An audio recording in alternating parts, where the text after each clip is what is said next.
అందరికీ నమస్కారం. నేను doctor D Madhuri, MD Ayurveda, consultant in Medinon hospital.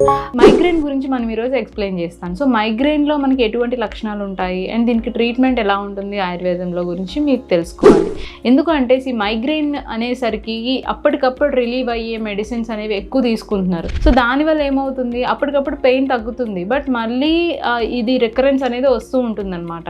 ఎందుకంటే కొంచెం లైట్కి ఎక్కువ ఎక్స్పోజ్ అయినా, లేకపోతే ఏమైనా కొంచెం ఎక్కువ సౌండ్స్ విన్నా సరే కొంచెం ఇరిటేషన్గా ఫీల్ అవ్వడము, అట్లాగే ఈ ఎసిడిటీ కంప్లైంట్స్ ఎక్కువ ఉన్న వాళ్ళల్లో కూడా మనం మైగ్రేన్ ఇష్యూస్ చూస్తూ ఉంటాము.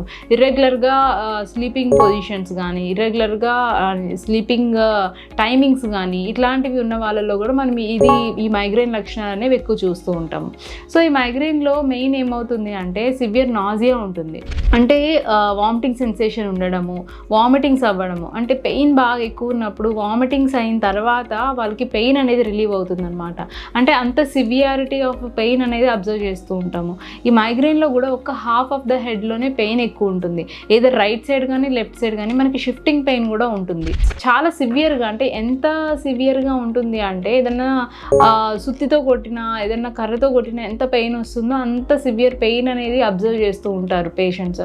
సో వీళ్ళల్లో ఎట్లా ఉంటుంది అంటే ఏదన్నా డార్క్గా కళ్ళ ముందు చీకటి కమ్మేసినట్టు ఉండడము, పెయిన్ ఎక్కువ ఉన్నప్పుడైతే వామిటింగ్స్ అవ్వడము, అట్లాగే కళ్ళ ముందు ఏవో చిన్న డార్క్ స్పాట్స్ లాగా కనిపించడము, ఏమైనా చిన్న వేవీ మూమెంట్స్ లాగా కనిపించడము, ఇలాంటివి అబ్జర్వ్ చేస్తూ ఉంటారు. అంటే చూపు కూడా మసగ్గా ఉంటుందన్నమాట.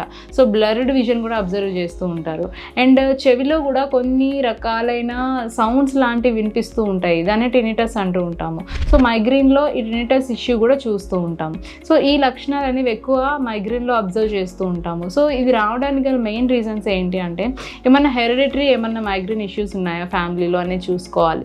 నెక్స్ట్ వచ్చేసి డైట్ సరిగ్గా తీసుకుంటున్నారా లేదా, ఇర్రెగ్యులర్ ఫుడ్ హ్యాబిట్స్ ఏమన్నా ఉన్నాయా, అండ్ టైమింగ్, స్లీప్ యొక్క టైమింగ్స్ కూడా చాలా ఇంపార్టెంట్. నిద్ర సరిగ్గా లేకపోయినా సరే మనకి మైగ్రేన్ ఇష్యూస్ అనేవి వస్తూ ఉంటాయి. అట్లాగే ఏమన్నా హార్మోనల్ ఇంబ్యాలెన్సెస్ ఉన్నా సరే, హార్మోనల్ చేంజెస్ ఏమన్నా ఉన్నా సరే ఈ మైగ్రేన్ ఇష్యూస్ అనేవి వస్తుంటాయి. ఎక్కువగా మెనోపాజల్ కండిషన్లో కూడా ఈ మైగ్రేన్ ఇష్యూస్ చూస్తూ ఉంటాము. సో ఇవి ఏమన్నా హిస్టరీలో ఉన్నాయా అనేది అబ్జర్వ్ చేయాలి. దీనికి ట్రీట్మెంట్ అనేది మెయిన్గా ఆయుర్వేదిక్లో ఏంటి అంటే నస్యకర్మ థెరపీ చాలా ఎఫెక్టివ్గా ఉంటుంది, శిరోధార ట్రీట్మెంట్ ఉంటుంది.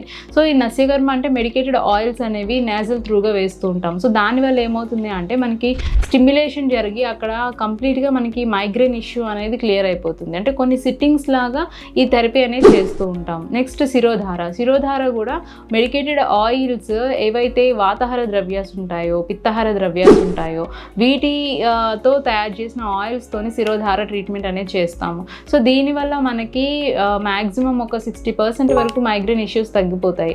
నెక్స్ట్ ఇంటర్నల్గా తీసుకున్న మెడిసిన్ బట్టి ఇంకొక 40% తగ్గి మనకు కంప్లీట్గా ఈ మైగ్రేన్ ఇష్యూ అనేది తగ్గిపోతుంది. సో ఎవరైనా సరే ఈ మైగ్రేన్ ఇష్యూతో బాధపడుతూ ఉంటే కనుక ఒకసారి మా మెడినన్ హాస్పిటల్కి వచ్చి విజిట్ చేయండి.